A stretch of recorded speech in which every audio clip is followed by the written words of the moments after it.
একদিন এই বড় জাহাজটা ছোট্ট একটা জাহাজের সাথে ধাক্কা খাওয়ার কারণে সমুদ্রের মধ্যে ডুবে যায়, যার কারণে সেই জাহাজের ভেতর থেকে অনেকগুলো কাঠের বাক্স সমুদ্রের কিনারায় ভেসে আসে। কিন্তু তখনই হঠাৎ করে সেই বাক্সগুলোর ভেতরের একটা বাক্স অনেক লাফাতে শুরু করে দেয়, কারণ সেই বাক্সের ভেতরে চিন্টু নামের একটা ভেড়া ছিল। তখন সে অনেক লাফালাফি করার কারণে সেই বাক্সের মুখটা খুলে যায়, যা দেখার পর সেই ছোট্ট ভেড়াটা অনেক খুশি হয়ে জলদি করে সেখান থেকে বের হয়ে যায়। কিন্তু তখনই সে দেখতে পায় একটা ব্যাঙ তার পাশ দিয়ে লাফিয়ে লাফিয়ে যাচ্ছে। এই জন্য সে অনেক কষ্ট করে সেই ব্যাঙটাকে ধরে ফেলে। কিন্তু সেই ব্যাঙটাকে ধরার পরে সেই ব্যাঙটা মরে যাওয়ার নাটক করতে শুরু করে দেয়। তখনই হঠাৎ করে ভেড়াটা তার সামনে অনেক বড় একটা বাক্সকে দেখতে পায়। সেই বাক্সটার ভেতর থেকে অনেক ভয়ঙ্কর ভয়ঙ্কর আওয়াজ আসছিল, যা শোনার পর ভেড়াটা মনে করে সেটার ভেতরে অনেক ভয়ঙ্কর একটা রাক্ষস আটকা পড়ে গিয়েছে। ঠিক তখনই হঠাৎ করে সেই বক্সের ভেতর থেকে সেই রাক্ষসের অনেক বড় বড় নখ বের হয়ে আসে। কিন্তু নখগুলো দেখার পরেও ভেড়াটা ভয় না পেয়ে উপরে উঠে তাকে সাহায্য করার জন্য সেই বাক্সের মুখটাকে খুলে দেওয়ার চেষ্টা করে। কিন্তু হঠাৎ করে রাক্ষসটা বক্সটাকে অনেক জোরে ঝাঁকি দেওয়ার কারণে ভেড়াটা সঙ্গে সঙ্গে নিচে পড়ে যায়। ঠিক তখনই হঠাৎ করে রাক্ষসটা বাক্সটাকে ভেঙে তার ভয়ঙ্কর হাত দিয়ে ভেড়াটাকে ধরে ফেলে। কিন্তু তবুও ছোট ভেড়াটা অনেক কষ্ট করে তার হাত থেকে নিজেকে ছাড়িয়ে নেয়।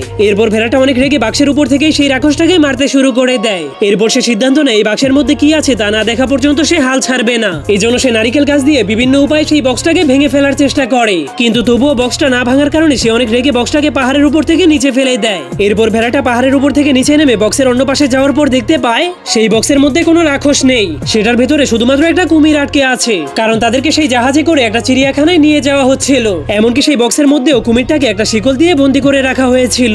এই জন্য অনেকদিন বন্দী হয়ে থাকার কারণে তারা দুইজন কিছুই খেতে পারেনি, যার কারণে তাদের পেটের মধ্যে ক্ষুধার যন্ত্রণায় ইঁদুর দৌড়াচ্ছিল। এই জন্য ভেড়াটা ভুলবশত কুমিরটাকে চিকেন মনে করছিল।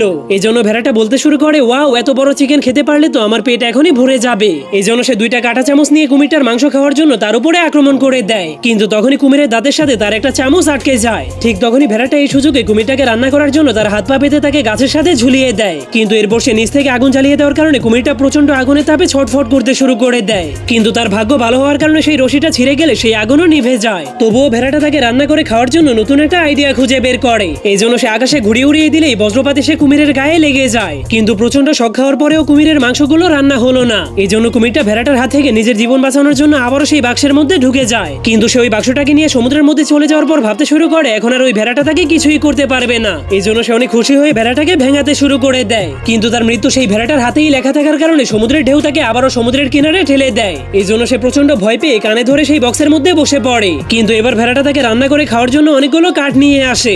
এরপর কুমিরটাকে ভালো মতো সেই বক্সের মধ্যেই বন্দি করে নিচ থেকে আগুন জ্বালিয়ে দেয়, যার ফলে ধাউ ধাউ করে পুরো বক্সটাতেই আগুন ধরে যায়। কিন্তু এবারও ভেড়াটা তাকে রান্না করতে গিয়ে ব্যর্থ হয়ে যায়। এরপর কুমিরটা মুক্তি পেয়ে জলদি করে সেখান থেকে পালাতে শুরু করে দেয়। কিন্তু ভেড়াটা এখনো হাল না ছেড়ে তাকে খাওয়ার জন্য কাঁটা চামচ নিয়ে তার পিছু করতে থাকে।